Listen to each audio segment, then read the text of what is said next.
everybody. I can tell we're here for GoChefBaki.com, and I am sitting here with one of my favorite sisters, Wife Mommy CEO, Samantha Banks. How are you today? I am great. Awesome. Thanks awesome. for having me. Yeah, we talk all the time. We do a lot of different projects together. I work with her family on several different things, from finance to events to automations and tech. We do a lot of wonderful things together. Tell our audience a little bit about Wife Mommy CEO and what you got going on with Trap IQ. Okay. Hey everyone, as she mentioned, I am Samantha Banks, the Wife Mommy CEO. I created this platform because my background is in finance, and I've always had people asking me questions like, how do you do it? Because they see me posting I'm pregnant or the babies. So basically just a platform to share with mothers how I balance everything and let them engage too, so we can all communicate and build basically a sisterhood. That's what Wife Mommy CEO is. Awesome. And my husband recently, Mr. Banks, launched Trap IQ, and that is a platform to teach everyone about the current traps that they're in and how to get out of them and excel in those. Because the trap doesn't always have to be what they say statistically, the hood. Yes. So within that, there's many people that have, businesses and things like that, but don't quite know how to excel in that because we've been denied that information, basically.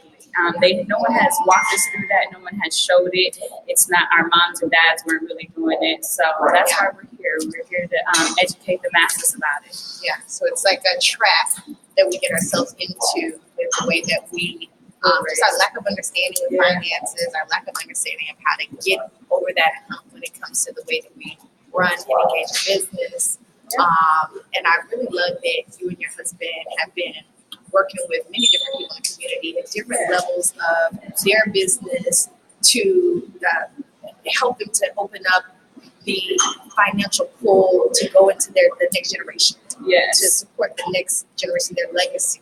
Right. I love that, and I love what you guys are doing with Trap IQ. They've really helped me with automations and to also just kind of keep an open mind about where my business will go in the future, how to start leveraging what I've already created and what I have now for my future. So I'm really, really excited to be working with you guys.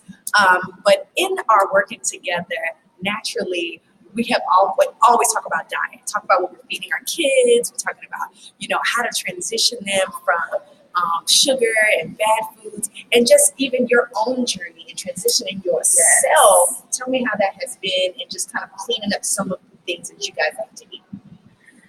Well, just in our journey from our spiritual journey, there's dietary laws in the Bible. So go by that, and then outside of that, we know what they're doing to the food. We know the chemicals and everything that they're putting into it. So as we continue through further research, we continue to refine ourselves. Yeah. But the one thing that I really have a hard time was with coffee. That was my biggest challenge. And not that coffee's bad, right? Well, I'm going to make excuses for my coffee. Yeah, can't stand by that statement. But tell me how you got that. Where did the addiction come from? How did you start drinking so much coffee? So my mother's Dominican. Okay. My dad's from the Caribbean. So I don't know if it's like a Hispanic thing, but it's just like ever since I can remember, even as a child, I remember my mom giving me cups of coffee. Wow. So, and I'm not the only one who, can attest to this. I know other people in the same culture that says the same thing. So it's not even a lot of us don't even use it as a it's a pick me up. Maybe give us coffee with some bread in the morning. Interesting. Just a normal day. Yeah, just a normal day. Here's your coffee, some bread. Gotcha. And I caught her even giving, when Elizabeth was young, a cup of coffee. I'm like, Mom, no. So it's really like a cultural thing. I would really say. So I never stopped drinking it. So growing up, still drinking it, and I just incorporated it in my day to day. Where it really got tricky for me is sometimes I would, if I oversleep, I won't take that time to make my coffee. Because in the morning, it's more so like, the kids are still asleep, let me drink my coffee, let me sit and kind of enjoy my morning. And I wake up late and I'm just like on the go. You know, I got the kids, I got work, I'm just moving around. I feel a headache creep up. And one day I went like a full 24 hours without drinking. It wasn't even thinking about it because I was too busy. And I literally had a migraine stop me dead in my tracks. Wow. And I was like, no. Yeah. That's where I was like, I can't. I have to do something. I talk to so many people with the same issue. It's like if they don't get that cup of coffee in the morning, they cannot peacefully get through the day. They're in pain. Yes, in pain. No, literally pain. Yeah. So when we met, family, she let me know, listen, I have been really working on cleaning up some things, but this coffee thing is a real situation. And I was like, I got the perfect thing for you. Don't worry. And I didn't even want it. I'm like, girl, I'm not letting this go. Right? She's like, no, I want more coffee. I'm good. Right? I'm doing everything else I need to do. But my mother actually was super addicted to coffee. Just caffeine in general, soda, you name it. I never thought that she would give up these things. And my mother's in her 60s. And I told Sam, my mother started to drink this combination that I created for her, roasted dandelion with yerba mate. And she immediately, I tested it out. And she immediately said, you know, I don't feel the headache. I don't feel jumpy. I don't feel that feeling. And I suggested that she try it. So you've been on your roasted dandelion. Yes. And it's been 2 full weeks. Today makes 2 weeks since I had coffee. And guys, like, I ain't even trying to gas this up. Like, this is really, really, it makes me, I feel like even just more thankful and in tune with the Creator. Like, our medicine really is in the herbs. It works. I've tried, you know, the Motrins, the ibuprofens, and I really try to be conservative with that because I'm nursing. Of course. So it's almost like I'm really biting the bullet because I don't want to do that. Of course.